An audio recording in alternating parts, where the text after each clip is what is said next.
괴담 진실을 알려주마시고 17일 공개합니다. 놀이공원 모모 괴담의 진실. 어린 시절 가족과 함께 혹은 친구들과 함께 누구나 한 번쯤은 가봤을 놀이공원. 그중에 A랜드에 얽힌 섬뜩한 괴담을 아십니까? 초점 없이 쳐다보는 눈들이 왠지 모르게 소름 돋았어요. 여기 무서워. 이거 무서워. 어딘데? 아, 여기 또 느리게 가요, 또. 으스스한 조명 아래 초점 없는 눈빛. 기계적인 움직임으로 어딘가 모르게 섬뜩한 느낌을 주는 인형들. 무섭다 진짜. 수백 개에 달하는 인형에 얽히는 소름 끼치는 괴담. 저러고 있는데 갑자기 쟤네들이 나를 딱 쳐다보면 얼마나 무서울까? 요즘 거 말고 있잖아요. 옛날 유언지. 그거 진짜 무서워. 삐거덕 소리 더 나잖아. 그 옛날 인형 약간 낡은 아. 그 느낌의 인형 그 자체가 좀 무서워요. 개장 이후 문을 닫기까지 30년간 많은 사랑을 받았던 A랜드의 지삐 마을.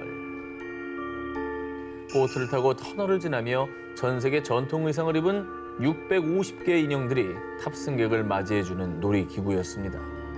밀폐되고 어두운 공간에 한층 공포를 더해주는 인형과의 만남에 인형이 소름 돋게 웃고 있었어요. 일하던 알바생들인데요. 물 안에서 잘린 손가락이 나왔대요. 이런 흉흉한 괴담들이 떠돌았습니다. 그 중에서도 가장 유명한 괴담. 글쎄, 그걸 다 사람 머리카락으로 만든 거래. 어느 날부턴가 수백 개에 달하는 인형들이 모두 사람의 머리카락으로 만들어졌다는 소름 끼치는 괴담이 퍼지기 시작했습니다. 헐. 심지어 죽은 사람들의 머리카락을 모아 인형을 만들었다는 꼬리에 꼬리를 무는 흉흉한 소문들까지 이어졌는데요. 인모가 그 안에 무슨 사연이 있었을지 모르잖아. 그렇지. 뭐가 막 더해진다고 이게 소리가. 그렇지, 그렇지. 출처도 실체도 불분명한 지삐마을 인모 괴담. 이에 A랜드 관계자는요. GP 마을에 있던 수백 개의 인형들은 인모로 만든 게 아닙니다. 모두 소문일 뿐이에요. 사람 머리카락은 굵기 때문에 인형의 머리카락으로 사용하기에는 특별한 화학 처리를 하지 않는 이상 불가능한 데다가 비용적인 측면에서도 단가가 높아서 수지가 맞지 않는다고 밝혔는데요. 그러니까 A랜드 인모 인형에 대한 이야기는 그야말로 근거 없는 괴담이었습니다. 그럴 것 같긴 해요. 사실 왜냐면 임모는 제가 알기로는 가발로 쓰기에도 아마 비싸요. 부족할걸요. 테마파크 입장에서도 이런 괴담 나쁘지 않아요. 나쁘지 않아요? 네. 근데 뭔가 사람들의 공포감을 극대화하면서 더 스릴을 줄 수 있잖아요. 어릴 적 동심으로 즐겼던 놀이기구. 이제는 흉흉한 괴담의 배경이 아닌 아름다운 추억으로 간직하셔도 될 것 같습니다. 놀이공원에서 발생한 죽음의 사고. 1999년 5월 서울. 한 여성이 놀이공원을 찾았는데요. 와, 이게 요즘 그렇게 인기라며? 엄청 무섭대. 스릴이 장난 아니라더라. 진짜 기대된다. 이 여성이 탑승한 어트랙션은 무려 아파트 25층 높이인 상공 70m에서 시속 94km로 고공 낙하. 짜릿한 스릴로 폭발적인 인기를 누린 드롭타워였습니다. 아, 이 괴담. 이거 뭐 보시면 다 아실 거예요. 자, 오랜 기다림 끝에 드롭타워에 탑승한 여성은 잔뜩 들떠 있었는데 그리고 드디어 하늘을 향해 올라가는 드롭타워. 10m, 30m. 서서히 올라가던 드롭타워는 상공 70m 꼭대기에 도달. 그리고 하나, 둘, 셋 하는 순간 3초 만에 지상까지 낙하했습니다. 아우, 이거 진짜 재밌다. 그치? 자, 그런데 정말 끔찍하게도 드롭타워 기계에 탑승했던 한 여성의 머리카락이 엉키는 사고가 발생. 이 사고로 얼굴 피부까지 벗겨지는 심각한 부상을 입은 여성은 결국 사망하고 말았습니다. 저런 얘기가 있었어요? 나 저 얘기 엄청 퍼뜨리고 다녔어. 이거 우리 때 엄청 많이 했는데. 머리가 걸려가지고. 그치. 가죽이 벗겨졌다는 얼굴 얘기. 피부까지 벗겨지는. 그렇지. 당시 PC통신을 통해 알려진 이 사건은 놀이공원 측에서 피해자 가족에게 돈을 주고 입막음을 했다라는 뒷이야기까지 더해졌는데요. 소문이 걷잡을 수 없이 확산되자 실제로 수서경찰서에서 수사에 착수. 진짜? 한 달 동안 놀이공원 인근 병원 응급실과 영안실 등을 조사했습니다. 수사 결과 이 무시무시한 이야기는 모두 거짓으로 밝혀졌고요. 당시 수서경찰서 관계자는요. 수사 중 놀이공원의 다른 어트랙션을 이용하다가 사고를 당했다는 진정서가 접수됐습니다. 이 사고가 부풀려져 유언비어가 퍼진 것 같습니다. 라고 밝혔습니다. 저럼 또 뭐라는지 알아? 돈으로 경찰 입까지 막았대. 이런다 또. 저 진짜 너무 유명한 괴담이어가지고. 진짜 유명했어. 근데 얼마나 많이들 믿었으면 경찰까지 나서 조사를 했겠습니까? 아, 저도 저거 타는데 저도 머리도 짧잖아요. 긴장했다니까요. 그럼 뭐 걸릴 거 없나요? 걸릴 거 없나요? 맞아. 자, 그리고 이 드롭타워 괴담이 거짓인 근거가 또 있습니다. 이 드롭타워 구조상 이용객의 머리카락이 기계에 낄 확률은 거의 제로. 멀어. 기계와 이용객이 앉은 자리의 간격이 무척 넓기 때문에 이거 불가능합니다. 진실이 밝혀졌는데도 불구하고 누군가는 여전히 믿고 있는 놀이공원 어트랙션 괴담. 부디 괴담에 현혹되지 않으시길 바랍니다. 금빛 모모의 죽음. 이번엔 문제가 된 괴담 속 사진을 먼저 보여드립니다. 어? 이거 뭐야, 사람이에요? 사람이네? 뭐 마네킹인가? 방금 보여드린 사진은 1964년에 개봉한 션 코네리 주연의 영화 007 골드핑거의 한 장면입니다. 저기 저 금색 페인트를 칠한 채 누워있는 배우 보이시죠? 그녀의 이름은 빌런 골드핑거의 비서 질 메스터슨 역의 셜리 이턴. 두 기자님들께 여쭙겠습니다. 혹시 이런 괴담 들어보셨나요? 셜리 이턴이 그 장면을 찍다가 진짜로 죽었다던데? 그래서 안 보이는 거래. 온몸에 금색 페인트를 칠한 뒤 질식해 사망한 극중 역할처럼 실제로 셜리 이턴이 페인트 분장 때문에 사망했다는 소문. 오, 그런 게 있었어? 이 영화가 개봉한 지 60여 년이 된 지금까지도 많은 분들이 이 괴담을 믿고 있다고 합니다. 페인트를 분장했다고 사망해? 영화 팬들이 믿어 의심치 않는 이 괴담. 제가 한번 알아보겠습니다. 먼저 포털 사이트 검색창에 셜리 이턴의 이름만 검색해봐도 현재 나이 85세. 지금까지도 정정하게 생존. 살아 계시네. 이 괴담이 사실이 아님을 쉽게 알 수 있는데 그렇다면 이 괴담이 왜 생겼고 팬들은 왜 믿었을까요? 먼저 60년대만 해도 당시 사람들은 모공을 막으면 산소가 부족해져서 질식한다고 생각했죠. 셜리 이턴에 따르면 그래서 당시 분장했을 때도 의사가 상주했고요. 대부분은 칠하지 않았다고 합니다. 배로 숨쉬라고. 그런데다가 007 골드핑거 이후 셜리 이턴이 작품 활동을 하긴 했지만 큰 활약이 없었던 데다가 1969년에 전격 은퇴를 하게 됐는데요. 자연스럽게 스크린에서 그녀의 모습이 보이지 않자 괴담은 꼬리에 꼬리를 물었습니다. 그래서 사람들은 수십 년 동안 어이없는 괴담을 믿어왔던 것이죠. 뭐 요즘이야 뭐 SNS에 나 잘 살아있어요. 이게 뭐 글도 올릴 수 있는 때도 아니고. 그러니까 이게 보이질 않으니 더 괴담이 부풀려질 수밖에 없는 거죠. 그렇죠. 하도 괴담이 끊이질 않아서인지 아예 셜리 이턴 본인 등판. 내 역할이 평생 상징적인 존재가 될 줄이야. 1999년엔 자서전을 통해 2003년엔 한 방송에 출연해 생존 사실을 알렸습니다. 2015년엔 다시 한번 전신에 금색 페인트 칠을 재현하며 화제를 모으기도 했죠. 그걸 믿는 사람이 계속 있으니까 거듭하신 거 아니에요. 저거 닮은 사람이다. 할머니 섭외했다. CG다. CG다. 근데 진짜 전신 금칠은 정말 저분의 상징이 됐겠다. 우연히 포착된 모모. 2010년 캐나다. 온라인을 뜨겁게 달궜던 한 장의 사진이 있습니다. 이게 뭐가 이상해? 저기 선글라스 낀 사람 약간 시대를 벗어난 것 같지 않아요? 어디? 근데 혼자 약간 이상한 뭐 특이한 옷을 입고 있는. 정답 합성. 그렇게까지 볼 수 있을 정도입니다. 캐나다의 한 국립박물관 사이트에 등록된 이 사진. 1941년 캐나다 사우스포크 다리 재개통식 당시 구경 중인 군중의 모습을 담은 것입니다. 정장 차림인 군중들 사이에서 유독 혼자 캐주얼한 차림의 남성. 요즘 스트릿 패션 마냥 티셔츠에는 알파벳 M자가 크게 박혀있고 말끔히 정리된 현대식 헤어스타일에 최신 유행 선글라스, 그리고 손 보십시오. DSLR 카메라처럼 보이는 물건까지 어머, DSLR 뭐야 저거? 1940년대라고 했죠. 41년입니다. 뭔가 이질적인 느낌이 들지 않으십니까? 요즘 얼굴이라고 해도 믿겠다, 그지? 그러니까. 스타일이 요즘 스트릿 패션. 저런 티셔츠도 없었잖아. M자 뭐야? 이 남성을 본 누리꾼들의 얘기를 들어보겠습니다. 1941년엔 절대 불가능한 패션이죠. 바로 어제 찍었다고 해도 믿겠어요. 저 남자는 시간 여행자가 분명합니다. 과거로 와서 사진을 찍다가 우연히 포착된 거라고요. 그는 캐나다에서 온 시간 여행자라고 불렸습니다.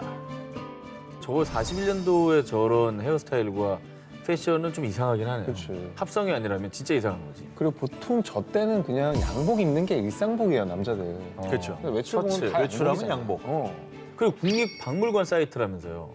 그렇죠. 합성 사진은 아닐 거야. 그치, 그렇네. 박물관이 올린 사진이잖아. 그렇죠. 그렇습니다. 그때 말입니다. 이 시간 여행자로 의심받던 이 남자의 정체를 알 수도 있다는 충격적인 제보가 들어왔습니다. 뭐야? 먼저 현대의 흔한 스트릿 패션을 연상시켰던 그의 티셔츠 속 M자 로고, 1924년부터 1938년까지 활약했던 몬트리올 마룬스 아이스 하키 팀의 로고로 추정. 맞네. 실제로 유사한 스웨터를 입고 있는 선수들의 단체 사진까지 존재했고요. 그리고 최신 유행 선글라스 또한 그 시절에도 존재했습니다. 되게 세련됐다. 저 사진 속에 있는 남자가 끼고 있던 거하고 되게 비슷하게 생겼죠.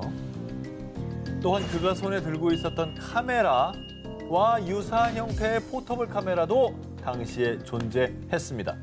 유명 카메라 제조업체인 코비사는 1940년대부터 포터블 카메라를 생산.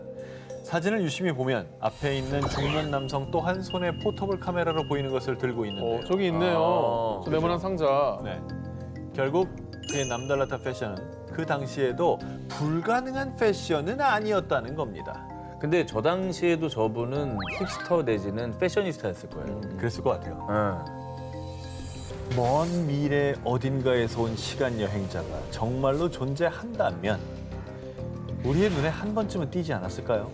지금도 어딘가를 배회하고 있을지도 모를 시간 여행자. 주위를 한번 잘 둘러보시기 바랍니다. 4달 뒤에 뭐뭐가 있었다. 때로는 우리 눈에는 보이지 않는 금기된 존재를 포착하기도 하는 사진. 알 수 없는 존재가 찍힌 사진은 인류의 영원한 숙제처럼 남아있는데요. 저 뭐야? 할머니 뒤에 뭐예요? 사람 머리가 달려있네. 진짜로 이게 무슨 뭐 UFO나 유령이나 그런 거예요? 하지만 오늘은 그 숙제 중에 하나를 풀어드릴 수 있을 것 같습니다. 1964년 영국 컴브리아주 짐 템플턴은 휴일을 맞아 아내와 딸과 함께 나들이를 떠났습니다. 그들이 도착한 곳은 아름다운 솔웨이만이 한눈에 내려다보이는 곳. 엘리자베스, 자 여기 와야지. 아 이쁘다, 아 이쁘다. 그리고 며칠 뒤 템플턴은 가족들과 찍은 사진을 인화했습니다. 그럼 아니 이건 누구야? 아 대체 정체가 뭐지? 딸 엘리자베스의 독사진에 정체불명의 존재가 찍혀 있었던 것입니다. 어허. 머리 쪽을 보시죠. 저 구름? 뭐야? 뭐야? 설마 저게 귀신이라고 지금? 근데 너무 대낮이야. 템플턴의 증언에 의하면 사진 촬영 당시 아내와 둘째 딸은 템플턴의 뒤에 있었고요. 카메라 너머에는 딸 엘리자베스 외에는 아무도 없었다는 것입니다.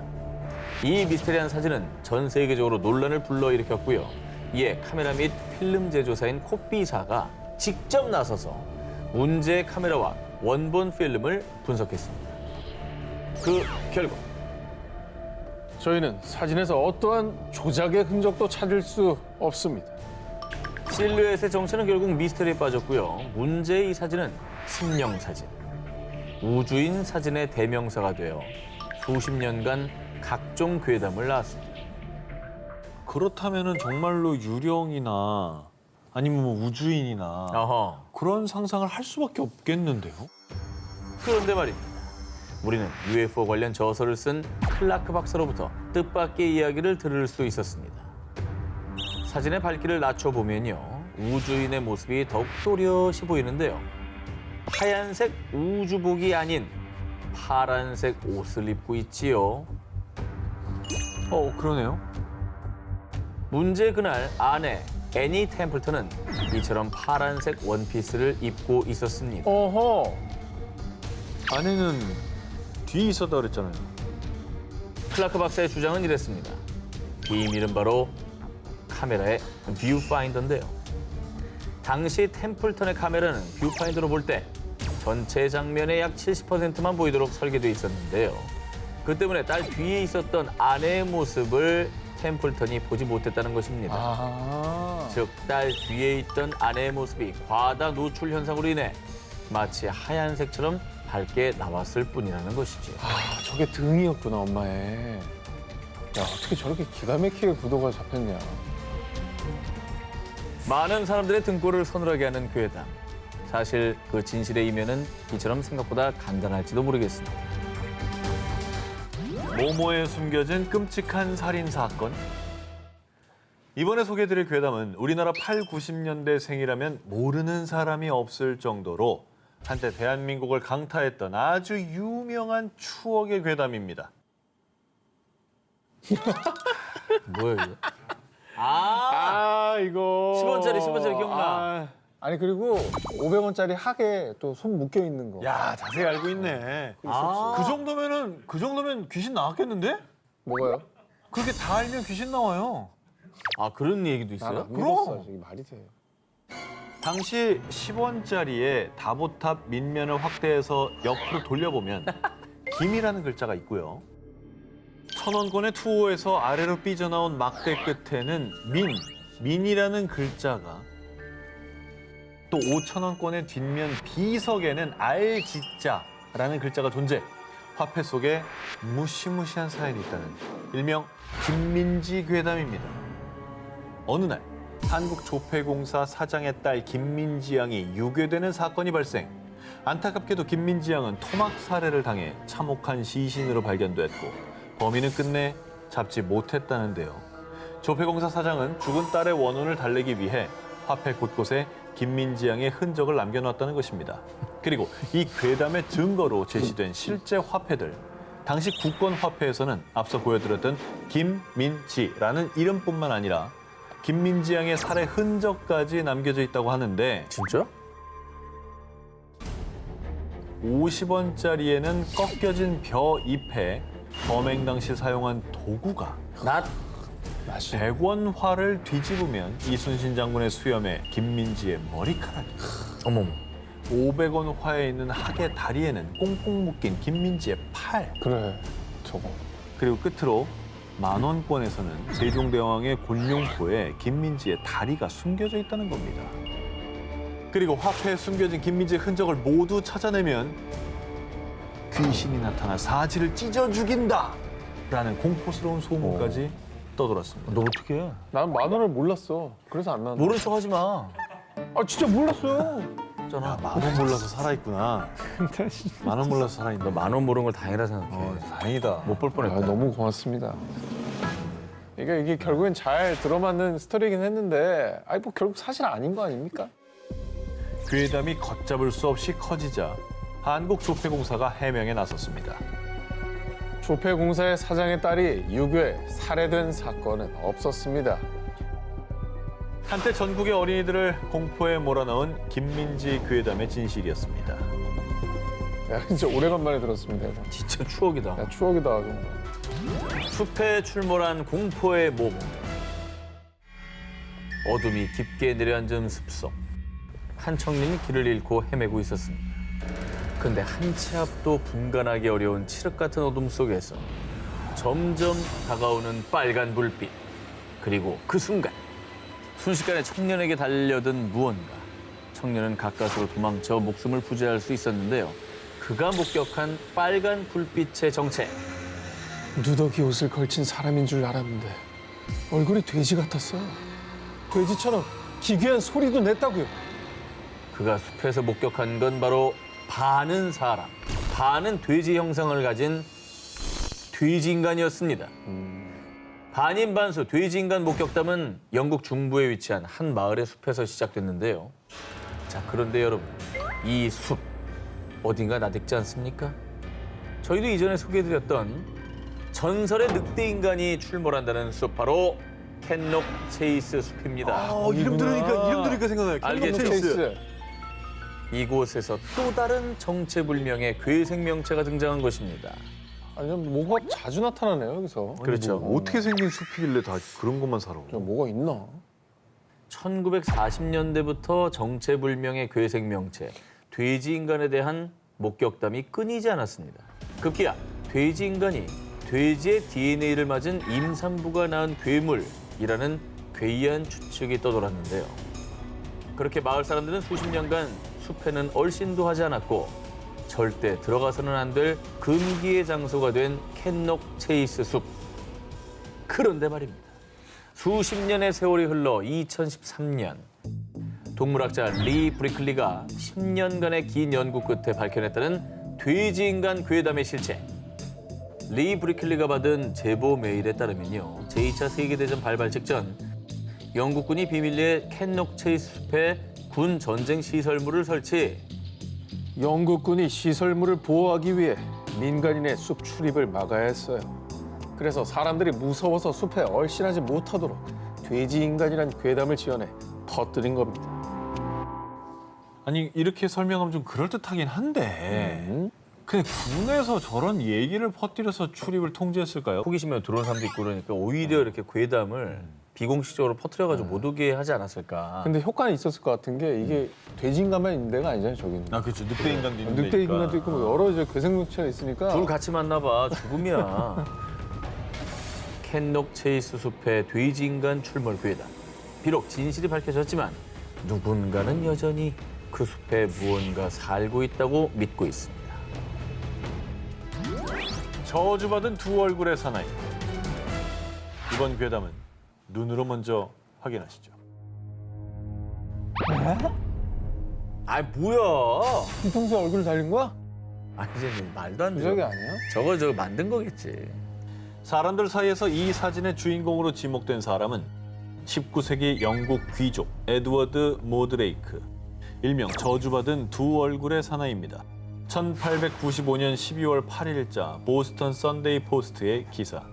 현대 과학의 불가사의에 따르면 인어, 반인반수, 거미인간과 함께 에드워드를 소개했고요. 일명 인간 괴물의 존재를 문서화한 왕립과학학회 보고서를 출처로 밝혔습니다. 기사에 따르면 영국의 귀족 에드워드는 뒤통수의 두 번째 얼굴, 악마의 쌍둥이가 존재하며 이 또 다른 얼굴은 에드워드를 욕하고 저주하며 괴롭혔고요.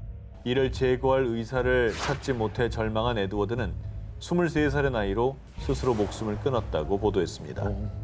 뿐만 아니라 이듬해 의사들이 출판한 의학 서적에도 에드워드의 사례가 기록. 그래서 19세기부터 100여 년이 지난 21세기까지 입에서 입으로 전해지며 비극의 주인공으로 회자되고 있고요. SNS에선 그의 두개골이라며 이 사진이 전해지고 있습니다. 이 뒤통수에 달린 저주받은 얼굴 때문에 한 귀족이 비극적으로 사망했다는 이 기사, 과연 사실일까요? 지금부터 하나하나 파헤쳐 보겠습니다.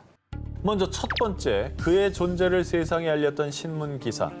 당시 기사를 기고한 사람은 SF 소설가이자 시인 찰스 로틴 힐드레스. 그가 출처로 들었던 왕립과학학회는 19세기 당시엔 존재하지 않던 단체였습니다. 그리고 두 번째, 이듬해 출판했다는 의학 서적 역시 찰스가 낸 기사를 팩트체크 없이 그대로 복붙한 거였고요. 뒤통수에 또 다른 얼굴이 있는 영국의 에드워드 모드레이크라는 귀족이 있었다는 사실이나 기록 역시 알 길이 전혀 없는데요. 자, 마지막 세 번째, 에드워드 모드레이크의 두개골로 지목된 사진 역시 언론 매체에서 사실을 확인한 결과 한 예술가의 상상을 바탕으로 한 종이 공예 작품이었을 뿐 실제 에드워드의 존재를 뒷받침하는 근거는 아니었습니다. 중국에 퍼진 황당 괴담. 이번 괴담은 중국에서 진짜라고 믿어 의심치 않는 괴담으로요. 우리나라와 관련된 내용인데요. 먼저 영상 함께 보시죠. 这个时候我要问一下韩东秀了，对啊，粽子在你们那边还好吧？清源是韩国的吗？哦，这个端 그래서 이제 중국 단오절 얘기입니다. 설, 추석, 한식과 함께 우리나라 전통 4대 명절 중에 하나인 단오. 2005년 한국 단오 행사 중에서도 가장 대표적인 강릉 단오제가 유네스코 인류 구전 및 무형유산 걸작에 선정되면서부터 한국이 중국의 명절 중 하나인 단오를 뺏어갔다며 중국인들 사이에 혐한 감정이 퍼지기 시작한 건데요. 아니 근데 중국에서는 단오가 방금 나왔다시피 중국의 신 구론을 기리는 날이다. 근데 이제 우리 한국에도 단오가 있으니까 영상에서 이제 구론이 한국인이냐 이런 식으로 약간 비꼬듯이 물었던 거고 따진 거죠. 자, 오늘 중국에 퍼진 황당괴담에 대한 진실을 알려드리겠습니다. 자, 먼저 중국에서 문제시했던 이 유네스코 인류 무형유산에 등재된 건 강릉 단오제입니다. 기우제 성격의 산신제와 굿, 가면극 등의 독특한 문화 행사로요. 중국 단오절 세시 풍속과는 확연한 차이가 있습니다. 자, 그리고 중국 단오는 초나라의 시인이었던 구론을 추모하는 데서 비롯된 반면 우리나라의 단오는 모내기를 끝내고 풍년을 기원하는 제사의 의미가 강하고요. 또한 이 중국 단오 때는 배로 경주를 하고 쫑즈라는 찹쌀 주먹밥을 만들어 먹지만 한국은 다 아시는 것처럼 창포물에 머리를 감고 그네를 뛰는 등 한국과 중국의 단오는 엄연히 다른 명절입니다. 자, 단오라는 한자어가 음력 5월 5일이라는 뜻입니다. 날짜와 명칭만 같을 뿐 한국 단오와 중국 단오는 전혀 다른 문화라고 볼 수가 있는 겁니다. 자, 우리 문화의 전통성을 곡해하는 흉흉한 단오 괴담, 문화의 차이에서 비롯된 오해였다는 거 제대로 알아주시길 바랍니다. 공자가 뭐뭐를 즐겨 먹었다. 자, 이번엔 세계 4대 성인으로 추앙받는 공자와 관련된 충격적인 괴담입니다. 중국 고대 유교 경전 예기 이 단궁 상편에 실린 글귀를 먼저 읽어드리겠습니다. 곡을 그치고 사자에게 가서 자로가 어떻게 죽었는지 물으니 사자 말하길 해형에 처해졌습니다. 그 말을 들은 공자 명을 내려 해를 엎어버리게 했다. 자, 예기 단궁 상편에는 중국 위나라 시절 공자가 아끼는 제자인 자로가 별난에 휘말려 처형당하는 사건이 서술돼 있는데요. 자, 그런데 여기서 주목할 건 바로 요 해라는 한자입니다. 이 전해지는 괴담에 따르면 바로 인육으로 만든 젓갈을 뜻한다고 하는데요. 자, 공자가 해를 다 엎어버렸다라는 마지막 문장에 미루어 일각에서는 공자가 사람의 고기로 젓갈을 만들어 두고 먹었다라고 해석. 이른바 공자 식인설이 탄생. 지금까지도 많은 이가 이 괴담을 믿고 있습니다. 자, 그런데요, 이 공자 식인설 괴담은 여기서 끝이 아니었습니다. 이 공자가 해형에 처해진 제자 자로의 인육으로 만든 젓갈을 보고 인육을 끊게 됐다며 이 괴담은 꼬리에 꼬리를 물고 일파만파 퍼져나갔는데요. 즐겨 먹다가 자로의 젓갈이 오니까 엎어버렸다고. 이렇게 이제 해석을 해버린 거죠. 잘 끼워 맞춘다. 과연 공자는 정말 인육을 먹었을까요? 괴담의 진실, 그 실마리는 앞서 말씀드린 이 해라는 글자에서 찾을 수 있었습니다. 자, 요 해라는 글자는 앞서 인육으로 만든 젓갈로 알려졌다고 말씀드렸죠. 근데 좀 더 정확한 뜻은 과거 가혹한 형벌 중에 하나인 사람을 죽인 후 잘게 저며 젓갈을 담근다라는 의미의 동사. 그리고 두 번째, 잘게 저며서 만든 젓갈, 육장, 고기젓을 뜻하는 명사. 이렇게 두 가지 뜻이 있습니다. 자, 중국의 여러 학자들에 따르면 공자 식인설은 해라는 글자를 혼동한 데서 비롯된 낭설입니다. 이 공자의 제자인 자로가 사람을 죽여 젓갈로 담그는 해라는 형벌을 당하자 공자가 슬퍼하며 고기 젓갈 해를 다시는 입에 대지 않았다라는 게 올바른 해석이라고 합니다. 그러니까 해를 인육으로 만든 젓갈이 아닌 단순히 고기 젓갈로 해석을 한다면 전혀 오해할 필요가 없어지는 거죠. 성인 공자의 식인설 괴담, 이제는 믿지도 퍼뜨리지도 말아야겠죠. 인기 캐릭터 출생의 비밀. 2015년 SNS에 올라온 사진 한 장. 자, 이 두 기자님은 이 사진 보고 뭔가 연상되는 게 있습니까? 오징어 게임. 미니언? 그러네. 정답입니다. 지금 보신 사진은 한 인기 캐릭터의 탄생 괴담과 관련이 있습니다. 귀염뽀짝 육회발랄 엉뚱한 성격으로 전 세계인의 사랑을 받은 캐릭터 미삐언즈. 2015년 SNS를 중심으로 이 미삐언즈를 두고요. 이 캐릭터는요, 나치로부터 유래된 겁니다. 라는 살벌한 괴담이 퍼지기 시작했습니다. 나치? 저건 저기요? 아니지. 저게 왜 나치야? 아까 그 사진은 나치 관련된 사진이야. 하하. 아, 그런가? 미삐언즈의 출생 첫 번째 의혹입니다. 미삐언즈는 나치의 유대인 어린이 피해자가 모티브다. SNS에서 시작된 글과 사진에 따르면 나치는 유대인 어린이들을 대상으로 치클론 B라는 가스 생체 실험을 진행합니다. 유대인 어린이들에게 헬멧을 씌워 가스를 주입했다고 하는데요.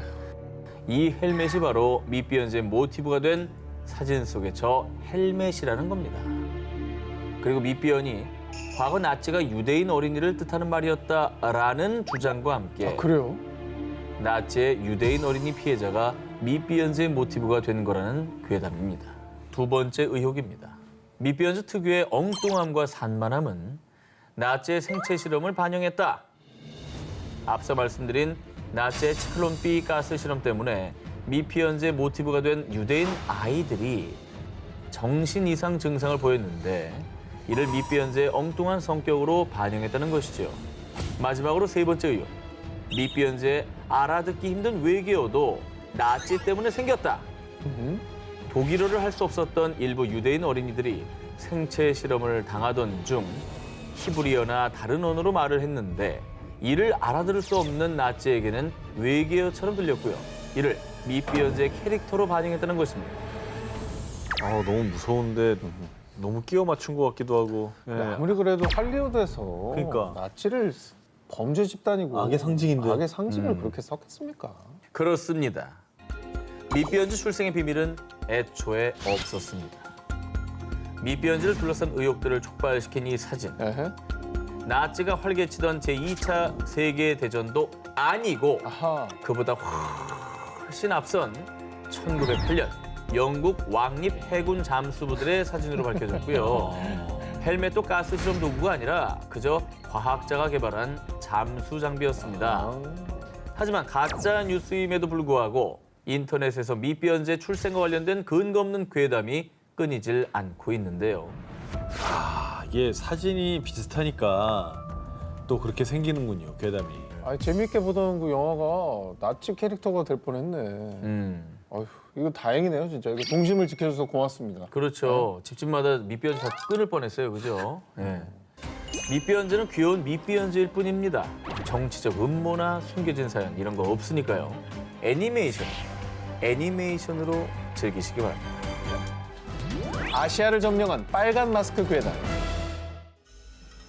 어둠이 내려앉은 으슥한 일본의 밤거리. 집으로 향하던 A씨. 아무리 걸음을 빨리 해도 점점 가까워지는 또각 구두소. 그를 뒤따라오는 정체는 바로 나 이쁘니? 그럼 너도 이쁘게 만들어줄게. 1970년대 말부터 2000년대 초까지 오랜 세월 사람들을 공포에 떨게 했던 바로 입이 귀까지 찢어진 여성, 일명 빨간 마스크. 어린 시절 빨간 마스크 얘기에 두려움에 밤잠을 설친 기억 한 번쯤 있으실 텐데요. 근데 실제로 봤다는 사람들도 있었던 것 같아요. 그래서 진짠가 싶었던 기억이 있어요. 어릴 때 들으면서. 아, 저도 저 얘기 듣고 한동안 뒤를 이렇게 막 보면서 걸었다니까. 좀 무서워서 막. 누구 발소리만 나면 엄청 맞아, 무섭고. 골목에서. 1978년 기후현 미노카무시에서 처음으로 소문이 퍼지기 시작한 입이 찢어진 여자에 대한 괴담은 한국으로 건너와 빨간 마스크 괴담으로 알려졌는데요.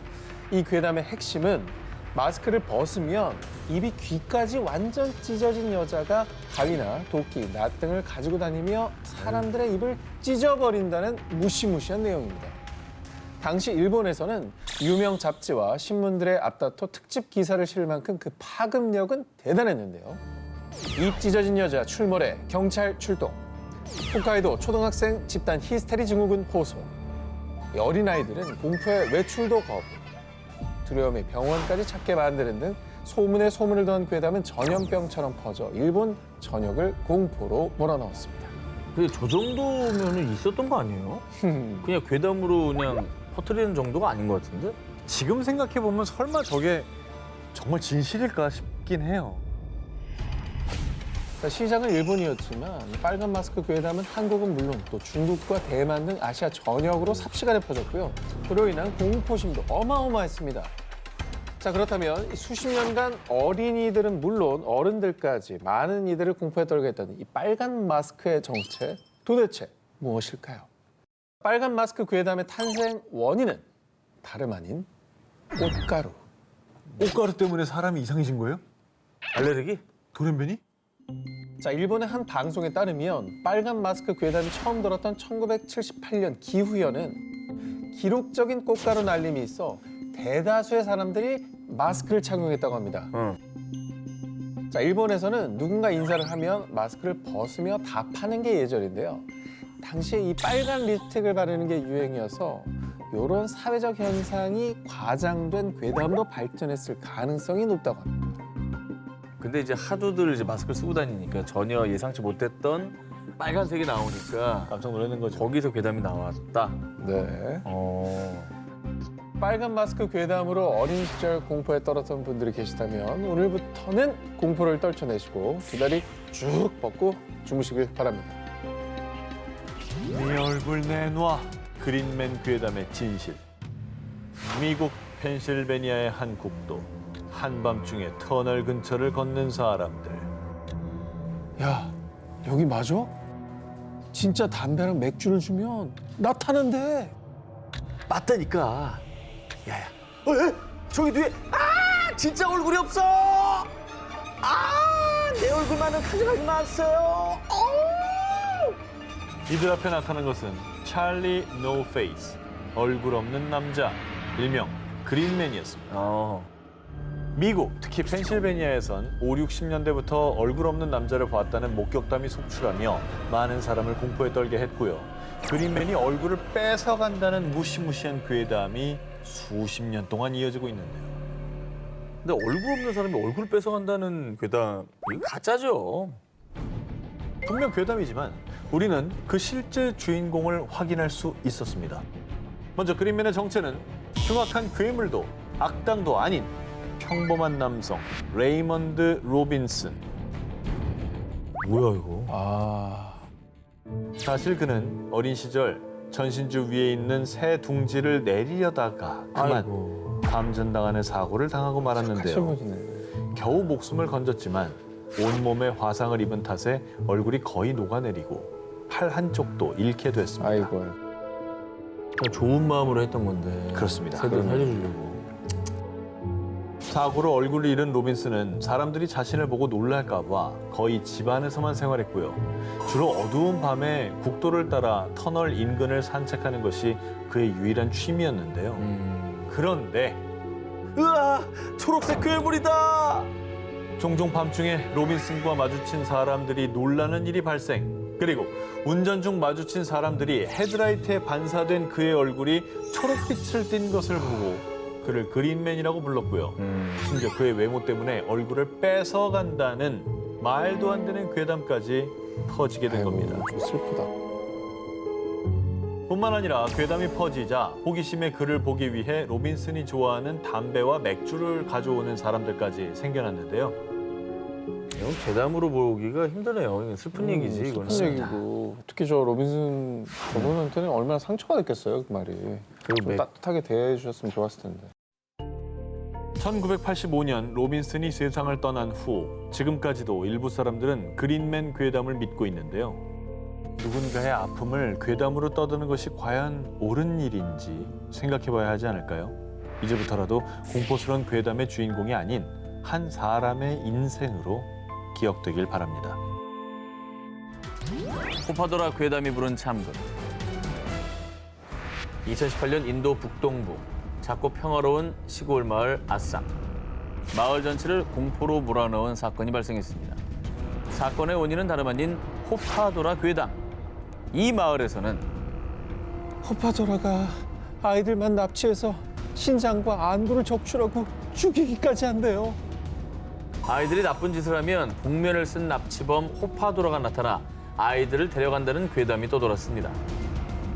이런 거는 참 어느 나라나 약간 있는 것 같아요. 그렇죠. 말 안 듣고 뭐 말 안 들으면 너 엄마 망태 할아버지 나타나. 예, 너 잡아갈 거야. 뭐 이런 호랑이가 말. 와서 물어간다 뭐 이런 거 있잖아요. 그렇지, 그렇지. 얘기했잖아. 근데 이게 좀 수위가 높네. 호파도라 소문에 모두들 공포에 떨던 어느 날 정말 괴담 속 호파도라의 모습과 똑 닮은 한 남성이 마을에 출현. 아이들은 물론 어른들까지도 괴담 속 인물을 실제로 마주하자 죽음의 공포를 느끼며 두려움에 떨었습니다. 괴담이 아니라 뭐 진짜 있었던 거예요? 나타났다는 게 무슨 소리야 도대체? 마을 주민 200여 명은 아이들을 지키기 위해서 호파도라에게 맞섰습니다.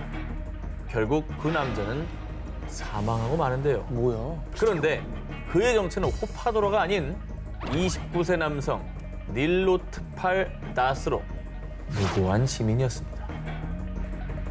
너무 억울한데 이건. 게다가 호파도라도 아니었으니까. 무고한 사람이었어요. 저 멀쩡한 사람은 왜 그럼 호파도라고 한 거지?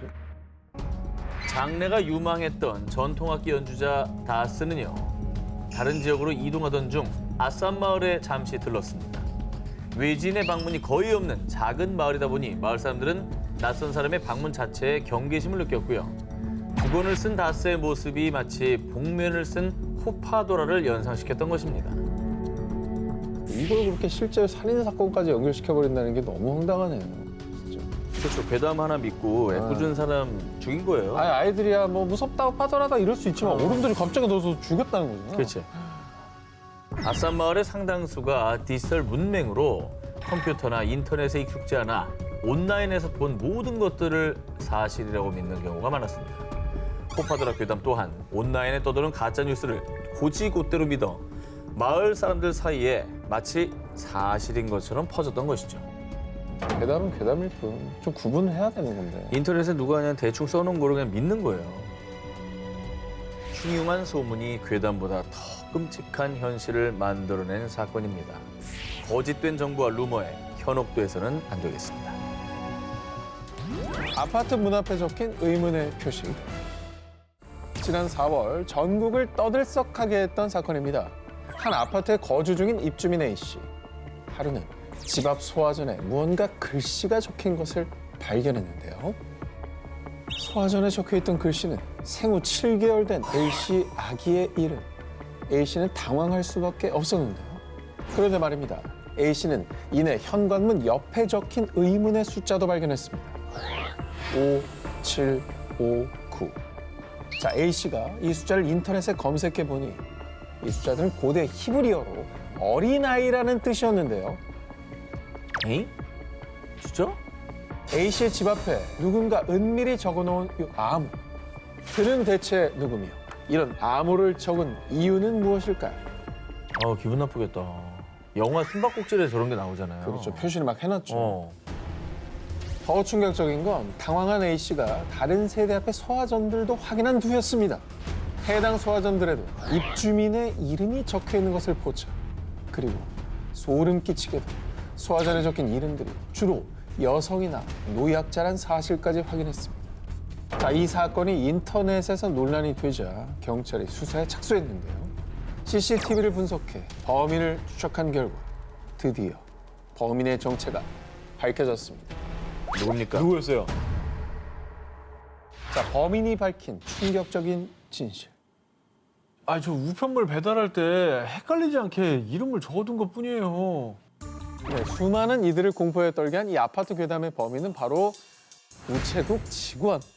또 생후 7개월 된 아기의 이름을 적어둔 것도 입주민 A씨가 아기의 이름으로 택배를 받은 적이 있었기 때문이었습니다. 깜짝 놀랐네. 그럼 얘기를 하고 써놔야지, 그거를. 참 정말. 그러니까 누가 그렇게 작게 표시했는데 이걸 알아볼까 하는 네. 거죠. 5759는 뭐예요? 그 히브리어라고 그랬잖아요. 네. 그 히브리어 전공자였어요? 괴담에 불을 지핀 이 의문의 숫자, 어린아이를 뜻하는 히브리어 5759는요. 사실 우체국 직원이 쓴 게 아니라 단순히 전에 사시던 세입자와 관련된 번호였다고 합니다. 근데 소름 돋을 일이죠. 네. 입주민들 사이에 공포가 생길 법한 일이에요.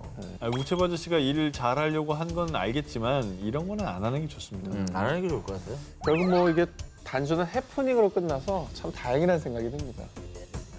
귀신 출몰 성지로 떠오른 영화관. 이번 특종은 우리나라 괴담의 성지 한 영화관에 얽힌 얘기입니다. A 영화관 아르바이트생인 B 씨. 그날은 심야 영화 상영이 있는 날이었습니다. 이 영화 예매한 관객이 한 명뿐이네. 와, 혼자 영화 볼 정도면 이 영화 엄청 좋아하나 보다. 그런데 상영 시간이 임박했는데도 예매한 관객은 모습을 보이지 않았는데요. 하지만 관객이 뒤늦게라도 입장할 수 있기에 영화는 제 시간에 맞춰 상영됐습니다. 그리고 얼마 뒤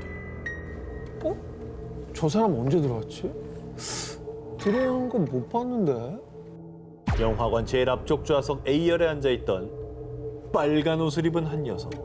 그리고 무슨 이유에선지 그 여성은 등까지 돌리고 B 씨를 계속 뚫어져라 쳐다봤는데요. 왠지 모르게 오싹한 기운을 느낀 B 씨. 당황해서 상영관을 나왔다가 바로 상영관에 다시 들어갔는데요. 그런데 대체 어찌된 일인지 텅 빈 상영관.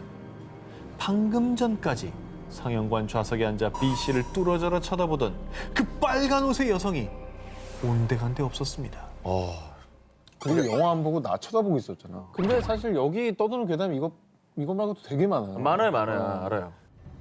이 영화관에서 일어난 미스터리한 일은 그뿐만이 아닙니다. 이 영화관에는 3개의 엘리베이터가 있는데요.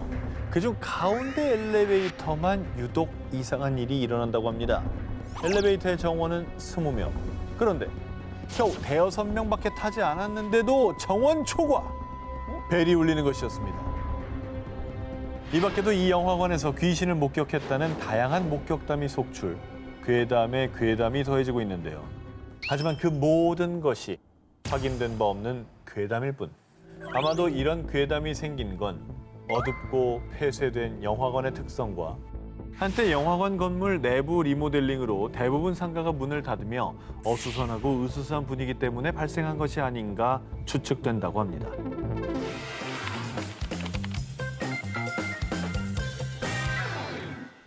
(1954년 7월) 일본 하네다 공항 유럽발 도쿄행 비행기를 타고 입국한 한 백인 남성. 그런데 입국 심사 도중 공항 직원들과 실랑이를 벌인 그. 아, 참 정말. 난 타우레드라는 나라에서 왔다니까요. 타우레드! 그 남성은 타우레드라는 나라에서 왔다며 여권을 제시했지만요. 사실 이 타우레드는 존재하지 않는 국가. 이 공항 직원은 당황할 수밖에 없었는데요. 그 남성은 공항 직원이 가져온 지도에서 프랑스와 스페인 사이에 위치한 나라 안도라를 가리키면서요. 지도가 잘못되었을 뿐 그곳이 타우레드라고 주장했습니다. 뭔 소리야? 존재하지도 않는 국가에서 왔다는 정체불명의 남성. 그는 프랑스어를 주로 사용했지만 영어, 일본어도 자유롭게 구사했고요. 무엇보다 그의 여권에는 이전에 도쿄를 방문한 것을 포함해 전 세계 많은 공항에 스탬프가 찍혀 있었는데요. 여권이 위조된 것으로도 보이지 않는 상황. 공항 직원들에게는 혼란 그 자체였습니다. 아니 여권이 위조된 게 아니라는 것도 놀랍고 일본에서 저 사람의 입국을 한번 받아줬었다는 뜻이잖아요. 그래서 그 여권 받아준 거죠. 근데 왜 모르지 지금은? 공항 직원들은 그 불가사의한 남자의 신원 파악을 위해 그가 다니고 있다는 회사와 그가 머물 숙소에도 전화를 해봤지만요. 그 어떤 정보도 파악 불가. 결국 신분이 확인되지 않은 남성은 인근 호텔에 구금. 혹시 모를 상황을 대비해 무장 경원 2명까지 배치됐는데요. 다음 날 흔적도 없이 사라진 남성. 어머나. 심지어 공항 보안실에 보관하던 그 남성의 물건들 역시 감쪽같이 사라졌습니다. 우와, 뭐야? 도무지 설명할 수 없는 불가사의한 일에 일각에서는 그를 시간여행자라고 주장. 평행우주와 시간여행을 믿는 사람들 사이에서는 대표적인 사건으로 통했습니다. 3,000년 정도 뒤에 타우레드라는 나라가 생기나 보다. 아니 나는 오히려 시간여행이라기보다는 저 평행세계 이론이 이 경우에 더 맞는 것 같아요. 불현듯 사라진 시간여행자. 그런데 이 괴담은 사실 실제 사건을 기반으로 한 것이 맞습니다. 실제라고 이게? 이 신비로운 남성의 이름은 존 제그로스. 1960년 일본의 위조 여권으로 입국한 혐의 등으로 1년형을 선고받아 일본에 구금됐었던 실존 인물이었는데요. 하지만 그가 타우레드에서 온 시간 여행자라는 거는 어제 위조 여권으로 입국한 실제 사건에 루머가 더해지면서 괴담이 되어 퍼진 겁니다. 아, 미조 여권은 사실이고 타우레드는 덧붙여진 거구나. 그렇습니다. 그 양념이 더해지면서 괴담으로 확장된 것 같아요. 존재하지 않은 나라에서 온 남자. 많은 이들을 현혹시킨 시간 여행자 괴담은 한 범죄자로 인해 일어난 해프닝이었습니다. 1972년 미국 캘리포니아에 위치한 세다스 시나이 병원에 나타난 수상한 여인. 피범벅인 흰 가운을 입고 마치 마네킹처럼 창백하고 무표정한 얼굴. 그리고 병원에 있는 사람들을 얼어붙게 만든 것은 이 여인의 입에 물려있던 죽은 고양이였습니다. 우와, 왜 고양이를 물고 있어? 표정을 떠나서 고양이를 입에 물고 있는 왜 거 입에 너무 어떻게 물어? 여인은 곧 고양이를 입에서 뱉어냈고 의료진은 그녀를 병실로 옮겨 깨끗한 옷으로 갈아입혔는데요. 얼굴 뭐야? 잠시 뒤 의료진이 진정제를 투여하려 하자 나는 본 것 같아. 이거. 갑자기 거세게 저항하더니 내내 무표정한 얼굴로 있다가 의사를 향해 씩 미소를 지어 보이는 여인. 그런데 뭐야? 왜 사람 입안에 치아가 아니라 가시가 있어? 아, 뭐야? 당신 도대체 정체가 뭐야? 심상치 않은 여인의 정체에 곧바로 출동한 병원 경비원들. 하지만 눈 깜짝할 사이에 여인은 의사에게 달려들어 목을 물어뜯었는데요. 그리고선 의사의 귀에 대고 나는 신이다. 피를 흘리며 죽어가던 의사가 마지막으로 목격한 것은 기괴한 여인이 경비원들마저 물어뜯어 죽이는 광경. 뭔 소리야? 실화예요? 이거 뭐 SF 영화 장면 같아요, 그죠? 지금 들려드린 얘기는요, 2012년 미국인들을 공포에 떨게 한 일명 무표정 여인 괴담입니다. 실제로 존재하는 병원을 배경으로 하는 데다 사진까지 존재하다 보니 대화제. 이 괴담이 어찌나 화제가 됐던지 단편 영화로도 제작됐을 정도입니다. 하지만 우린 한 웹사이트에서 진실을 마주할 수 있었습니다. 1972년 6월 피 묻은 흰 가운을 입은 여성이 세다스 시나이 병원에 나타났다. 여자의 입에는 사람의 이가 아니라 길고 날카로운 가시가 있었다. 여인은 가까이 다가가 그의 귓가에 속삭였다. 난 신이다. 아까 그 괴담 내용이죠. 그대로인데요? 무표정 여인은 필력 좋은 한 유저가 공포 사이트에 올린 그럴듯한 소설입니다. 그렇다면 이 사진은 어떻게 된 것이냐? 희망이 보여. 이 사진은 영국의 한 사진 작가가 찍은 밀랍 환자와 간호학생 작품, 즉 퀄리티 좋은 무서운 글과 예술 작품이 크로스, 여기에 실존하는 병원까지 배경으로 등장하다 보니 괴담으로 퍼지게 된 겁니다. 여름 특집 끊임없는 도시 괴담 19, 17일을 공개합니다. 러시아 숨겨진 비밀 모모. 이번에 제가 소개해드릴 괴담은 러시아인들 사이에서는 아주 유명하다 못해 기정사실처럼 믿고 있는 괴담입니다. 모스크바 지하철 아래에는 또 다른 비밀 지하철 노선이 있대. 지하철도 아래인데 그 아래 또 지하철이 있다. 그렇습니다. 근데 이게 사실이면 이게 어떤 목적으로 비밀 지하 노선을 만들었을까? 뭐 있을 수도 있다고 보거든요. 어허. 국가 기밀 뭐 차원에서. 예전에 뭐 국가 기밀. 네. 괴담에 따르면 그 주인공은 소련의 악명 높은 독재자인 스탈린. 그는 숨을 거두기 직전에 주로 비밀 별장에서 은둔하다시피 생활했고요. 자신의 경호원 외에는 자식들도 출입을 엄격히 제한할 정도로 암살 편집증에 시달렸는데요. 그런데 러시아인들에 따르면 이 몸이 대표할 수 있는 지하철을 은밀히 만들어라. 미소 냉전 시기 암살을 병적으로 두려워한 스탈린이 유사시 대피할 수 있는 비밀 지하철 노선, 일명 메트로2를 만들라고 지시. 이 메트로2는 스탈린의 교회 별장, 국방부, 군사시설, 공항 등 주요 시설들과 연결돼 있다고 합니다. 근데 뭐 충분히 가능한 얘기라고 봅니다. 저는. 그러니까 스탈린이 자기도 이제 정권을 잡기 초반에 워낙 많이 숙청을 했기 때문에 말년에 암살을 굉장히 두려워했다는 얘기는 뭐 유명하잖아요. 그뿐이 아닙니다. 이 지하 노선이 무려 지하 15층 깊이에 약 15,000명에서 최대 3만 명까지 수용 가능한 지하도시, 일명 라멘키로 이어진다는 괴담까지 존재했습니다. 이는 핵전쟁이나 유사한 재난이 발생했을 때 일부 엘리트들만 수용하기 위해 개발, 최대 30년 동안 수천 명의 사람이 생활할 수 있게 음식 창고, 발전기, 수면 구역 등을 마련해뒀다고 하는데요. 필요는 하겠지만 또 씁쓸한 게 이게 일부 사람들만을 위한 거잖아요. 그렇죠. 그러니까 뭐 지들끼리 살겠다고 또 이런 거 마련해 놓은 거 보면 정치를 국민을 위해서 한 건 아니지 않습니까? 이게. 그리고 소련 시절부터 지금까지 러시아인들이 이 괴담을 믿는 이유가 있습니다. 냉전 시대 미국 국방부에서도 메트로2의 존재를 의심. 1991년 메트로2로 추정되는 노선도를 공개하기도 했고요. 그리고 소련 붕괴 이후 소련 출신 정치인들이 비밀 지하철 노선이 있다고 증언하기도 했는데요.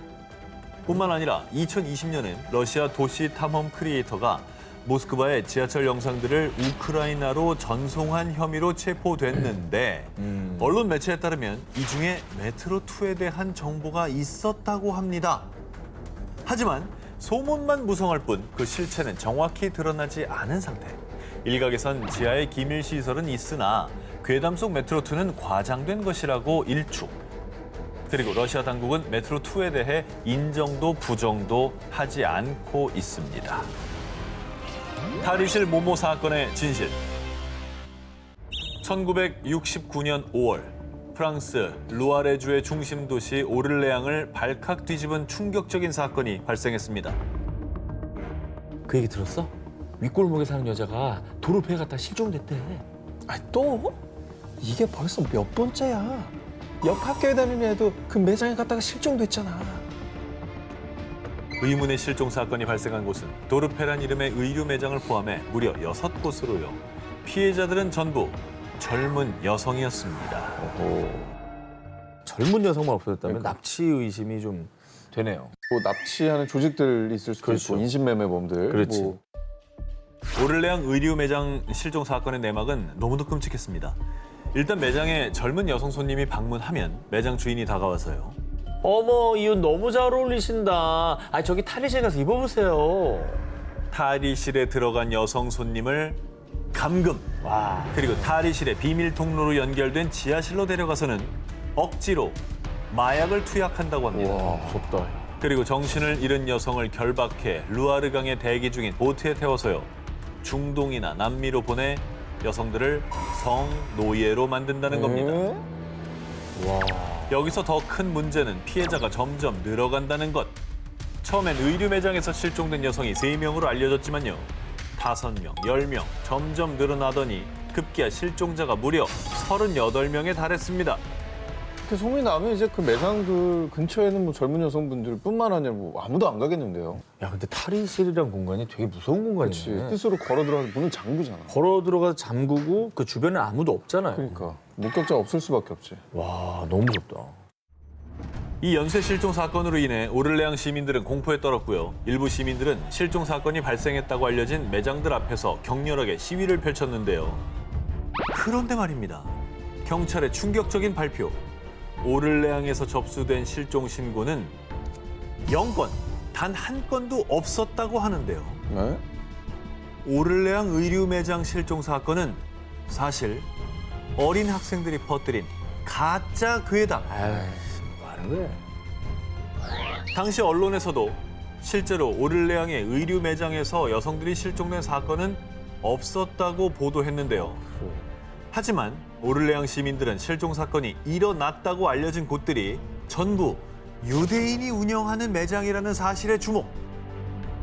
유대인들이 경찰들을 매수해서 실종 사건을 덮은 게 분명해. 실종 사건이 허위 괴담으로 밝혀졌는데도 불구하고 여전히 믿지 않고 또 다른 음모론으로 발전. 결국 괴담에 등장한 일부 매장은 폐업했고요. 일부 시민들은 한동안 계속 괴담을 맹신하고 공포에 떨었다고 합니다. 애초에 어린 학생들이 퍼뜨린 거짓말에서 시작된 괴담이 사회적으로는 너무나 큰 문제를 야기시켰네요. 게다가 뭐 지목된 매장들이 전부 유대인이 운영했다는 걸 보면은 이게 사회적으로 그 참 유대인들에 대한 얼마나 그 반감. 정말 차별이 팽배했는지를 좀 보여주는 것 같습니다. 인종차별적인 요소도 있었던 것 같고요. 그런 것 같기도 하다. 사람들에게 피해를 입히는 이런 괴담, 퍼뜨리지도 믿지도 말아야 합니다. 사람 살 파먹는 모모. 2011년 아프리카 모잠비크. 당시 현지에서는요, 무시무시한 괴담 하나가 퍼졌습니다. 이제 그거 먹으면 절대 안 된대. 아니, 죽을지도 몰라. 뭐죠? 길거리 음식 같은 건가? 어허, 독이 든 거예요? 굉장히 우리가 흔히 볼 수 있는 그런 흔히 볼 수 그런 있는 것 거? 같아. 네. 한 입만 먹어도 목숨을 앗아갈 수도 있다는 위험한 이것의 정체는 바로 바나나. 바나나가 왜? 당시 모잠비크에서 문자 메시지, 이메일 등을 통해 퍼진 충격적인 이야기. 남아프리카 공화국산 바나나가 괴사성 근막염에 감염됐습니다. 남아프리카 공화국의 원숭이들이 이 바나나를 먹고 죽었습니다. 3주 동안은 바나나를 구입하지 마십시오. 이 괴사성 근막염은 이 세균성 감염병으로 이 급속도로 피부와 근육을 파괴해 일명 살 파먹는 세균이라 불리는 무시무시한 질병입니다. 자, 사진 보십시오. 굉장히 끔찍하죠. 어우. 와, 근데 저 사진은 정말 너무 무서운데요? 근육을 다 파먹은 거죠. 실제로 그 2011년 홍콩에서는 이 괴사성 근막염이 유행하며 5명의 사망자가 발생하기도 했는데요. 이 남아프리카 공화국산 바나나를 먹으면 이 무서운 괴사성 근막염에 걸린다는 일명 식인 바나나 괴담으로 모잠비크 전역이 공포에 떨었습니다. 이름이 식인 바나나라고 하니까 이거 뭐 이름만 들어도 일단 너무 무섭잖아요. 그러니까 이 바나나가 결국 사람을 잡아먹는다는 얘기죠. 그런데 말입니다. 이 괴사성 근막염은 면역 체계가 약화된 노인 혹은 만성 질환자에게서 주로 발병하는 질병으로요. 해당 이메일이 경고한 것처럼 남아프리카 공화국산 바나나를 먹고 사람이 괴사성 근막염에 감염된 사례는 없었습니다. 그러니까 당시 이 모잠비크에 퍼진 식인 바나나 괴담 거짓, 아유, 참 정말. 근거 없는 괴담이었습니다. 사실 이 식인 바나나 괴담은 1999년에도 모잠비크 내에서 한 차례 퍼진 적이 있었는데요. 당시에는 코스타리카산 바나나가 괴사성 근막염에 감염됐다는 내용이었습니다. 하지만 당시 많은 사람들이 식인 바나나 괴담을 맹신합니다. 모잠비크 질병통제예방센터에 문의 전화가 쇄도해서요. 이후 센터에서는 일명 바나나 한라인까지 개설. 하지만 2011년 소문이 재확산되자 이 정부에서는 괴사성 근막염에 감염된 바나나가 수입된 적은 없다고 공식 발표까지 했는데요. 하지만 일부 사람들은 FDA에서도 전 세계적으로 혼란이 올까 봐 경고 발령을 꺼린다더라라며 이메일로 퍼진 괴담을 맹신, 정부 발표를 믿지 않았고요. 결국 한동안 모잠비크 내에서 바나나 가격이 폭락할 만큼 이 수많은 이들이 식인 바나나 괴담 때문에 공포에 떨었습니다. 저 괴담이 저게 무서운 거예요. 이게 사실이든 아니든 저런 얘기 있으면 일단 안 사고 보고. 그럼 해당 업자들은 다 망하는 거고. 그렇죠. 어쨌든 이게 사실은 아니라는 거죠. 그렇습니다. 다행입니다. 다행이네 정말. 남양 특집 2탄 절대 뒤를 돌아보지 마. 도시괴담 19 18위 공개합니다. 트럼프 대통령도 믿은 괴담. 2015년 9월 17일 제45회 미국 대선을 앞두고 공화당 대선 후보 2차 토론 대회가 열렸는데요. 이때 공화당의 대선 후보였던 도널드 트럼프가 야심차게 내세운 공약. 제가 대통령이 된다면 이 백신이 없는 세상을 만들겠습니다. 백신 파이어! 아니 백신이 없는 세상이라는 게 무슨 말이에요? 자, 당시에 트럼프 대통령이 언급한 이 백신은요. 홍역, 볼거리, 풍진 등을 예방하기 위해 생후 12개월에서 15개월 영유아들이 필수로 접종하는 MMR 백신인데요. 아시죠? MMR 백신에 네. 이제 곧 맞아야 돼요. 네. 자, 트럼프 대통령은 이전에도 자신의 SNS 계정을 통해 수십 차례 MMR 백신 접종에 대한 부정적인 입장을 드러내왔습니다. 이걸 왜 반대하지? 그가 백신 회의론자가 된 이유. 1998년 2월 영국의 유명 L 의학 저널에 실린 영국 왕립자율병원의 앤드류 웨이크필드 박사의 논문 때문이었습니다. 자, 그의 논문에 따르면요. 왕립산하병원에 입원한 자폐아 12명 중 8명은 원래 자폐 증세가 없었는데 MMR 백신을 맞고 2주 만에 자폐 증세를 보였다는 건데요. 진짜요? 갑자기 맞기 무서워지네. 믿을 만한 정보인가? 이후 서구권을 중심으로 대대적인 백신 거부 움직임까지 일어났는데요. 그런데 말이야, 2004년 정말 충격적인 진실이 밝혀지고 말았습니다. 자, 웨이크필드의 1998년 논문은 가짜다. 아니? 논문인데? 논문인데 가짜라고?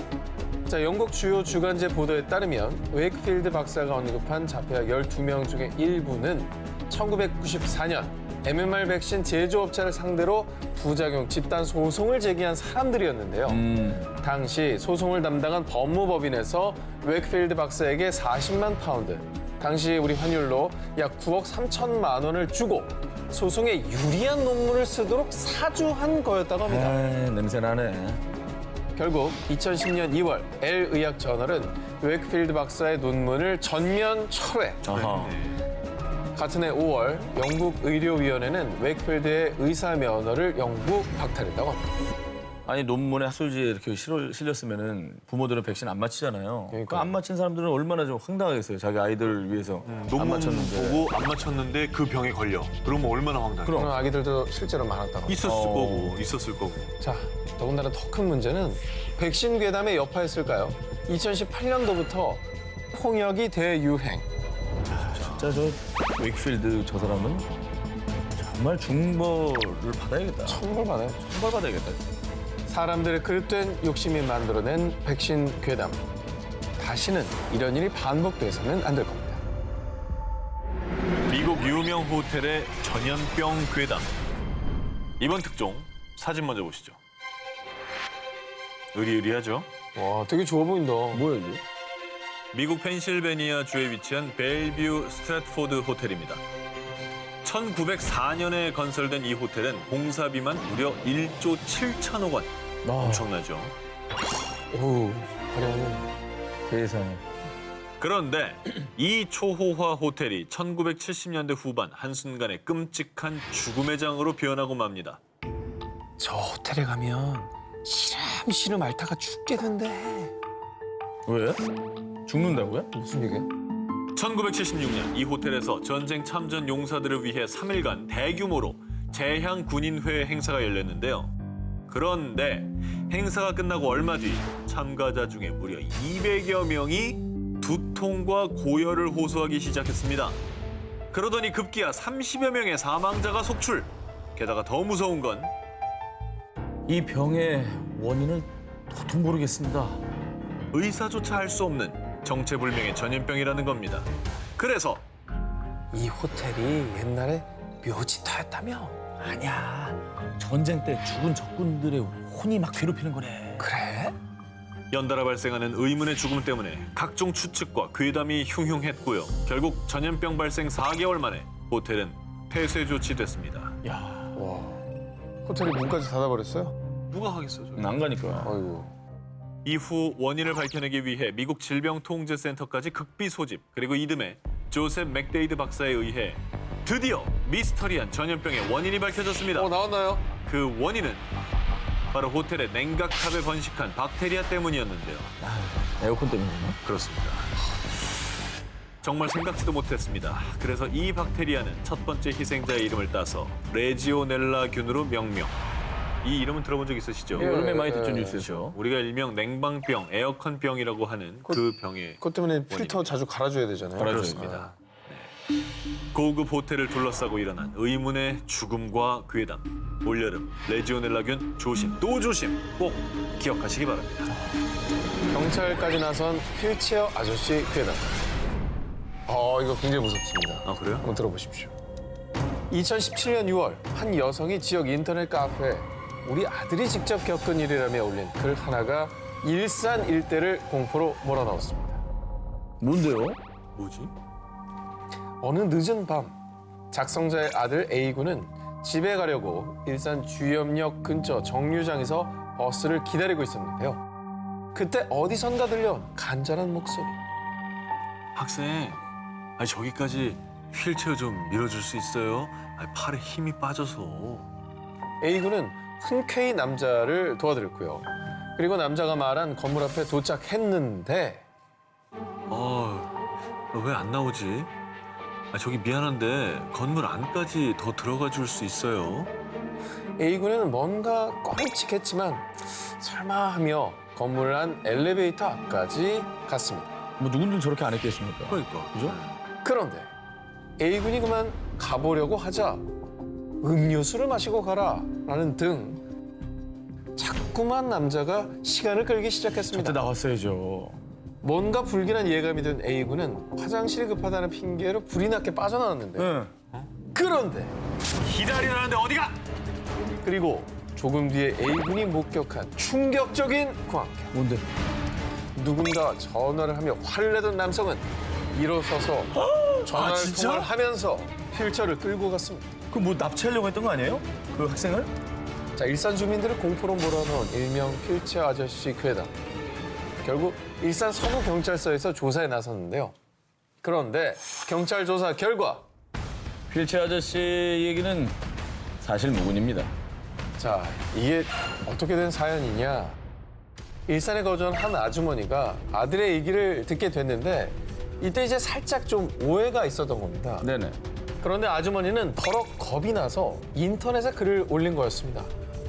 이게 원래 얘기가 있는데 여기 너무 살이 붙어가지고 괴담이 됐군요. 뭐 그냥 헛소문으로 끝났고 헛소문임이 밝혀졌으니까 뭐 다행이긴 하네요.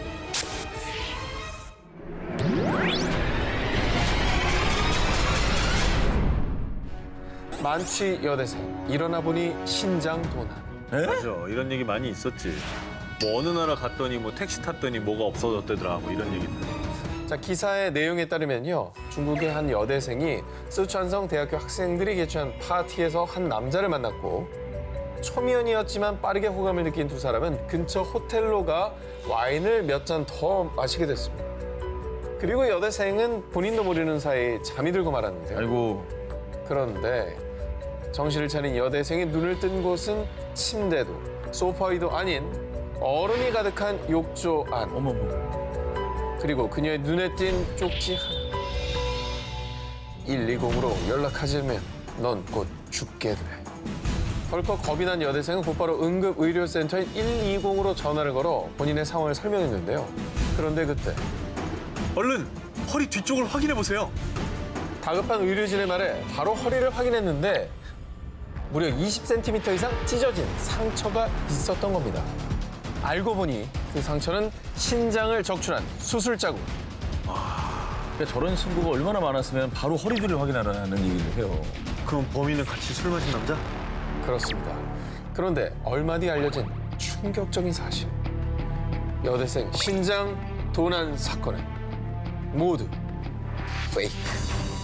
당시 국내 기사에서 이 사건의 출처로 언급한 정치단체는 아예 확인이 불가. 무슨 단체예요? 예, 저 단체가 이제 확인이 안 되는 단체인 거예요. 아니 저 기관 명으로만 봤을 땐 도대체 뭐 하는 단체인지 모르겠는데. 지금 뭐 하는 단체? 그런데 말입니다. 이 장기적출 괴담에는 한 가지 미스터리가 숨어 있었습니다. 1990년대 후반 북미 지역을 휩쓸었던 도시 괴담이라는 건데요. 실제로 국적, 성별만 다르고 기본적인 형식은 거의 비슷합니다. 아니, 똑같은 구조를 하고 있습니다. 아, 근데 이제 허무맹랑한 얘기라기보다는 일어날 수도 있을 것 같은 느낌이 들어서 더 무서운 것 같긴 해요. 네. 자, 그래서 준비한 특종. 그 어떤 귀신 이야기보다 더 두려운 현실 괴담. 그 괴담들에는 일련의 코드가 숨어 있습니다. 뭐죠? 무슨 코드죠? 자, 공포 괴담 공식 그 첫 번째. 주인공 대부분은 아는 사람의 아는 사람. 아, 맞아. 실제로 2013년 광주광역시 전역을 공포에 빠뜨린 신장 적출 괴담. 내용인즉슨 택시기사가 술에 취한 손님의 목에 주사를 놓고 신장을 적출했다라는 내용이었습니다. 그래서 광주 동부경찰서에서 직접 나서서 확인까지 했지만 결국은 이것도 괴담으로 밝혀졌는데요. 그런데 대화에 등장하는 주인공 피해자는 내 친구의 아는 형. 그러니까 아는 사람은 사실 모르는 사람이에요. 그러니까 아무나 그렇지. 얘기한 거야, 아무나. 그렇지. 자, 그리고 또 있습니다. 공포 괴담 공식 두 번째. 구체적인 지명. 맞아. 자, 정 기자 혹시 네네. 이 학교 다닐 때 신촌 패밀리 레스토랑 괴담 들어보신 적 있나요? 뭐 비슷한 거 들은 것 같아요. 뭐 화장실 뭐 저거 하는 거. 정확히 기억하시는군요. 맞죠? 나도 들었던 것 같은데? 고대가 왜 듣죠, 그를? 아니 그 신촌에 가면 그 레스토랑을 가지 말아야 된다고. 그 신촌으로 와요. 바람포리 그래. 있지. 자, 신촌에 위치한 패밀리 레스토랑 여자 화장실 괴담인데요. 맞아. 한 긴 머리 여성이 화장실에 들어갔는데 하도 안 나오니까 노크를 했다고 합니다. 그런데 아무런 답이 없어서 문을 열어봤더니 아무도 없었다. 라는 유명한 괴담인데요. 대체적으로 괴담의 제목은 뭐 자유로 괴담, 수원역 괴담, 부천 터미널 살인 괴담 등 아주 정확한 지명이 등장하기 때문에 괴담에 대한 신뢰도가 더욱더 높아지는 거죠. 맞아, 그러네. 그러니까 등장인물은 애매하게 얘기해놓고 지명만 확실하게 얘기해요. 예. 사람들의 공포와 두려움을 먹고 사는 도시의 괴담. 당신은 지금 어떤 괴담에 빠져 있으십니까?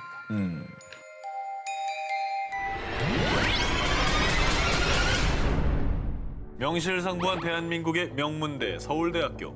그런데 말입니다. 다른 대학교들은 대부분 다 있는 이것이 서울대에는 없다는데요. 바로 예비 합격자 번호. 합격자가 등록을 포기했을 때를 대비해서 불합격자에게 차례로 주어지는 예비 번호. 하지만 서울대에서는 알려주지 않는다고 합니다. 왜? 그런데 그 이유를 두고 아주 오래전부터 떠돌던 한 괴담. 풍문에 의하면요. 2000년대 초까지만 해도 아싸! 나 예비 1번이다. 제발 되게 해주세요. 이렇게 서울대에도 예비번호가 있었답니다. 그런데 이 예비번호 때문에 큰 비극이 있었다는데요.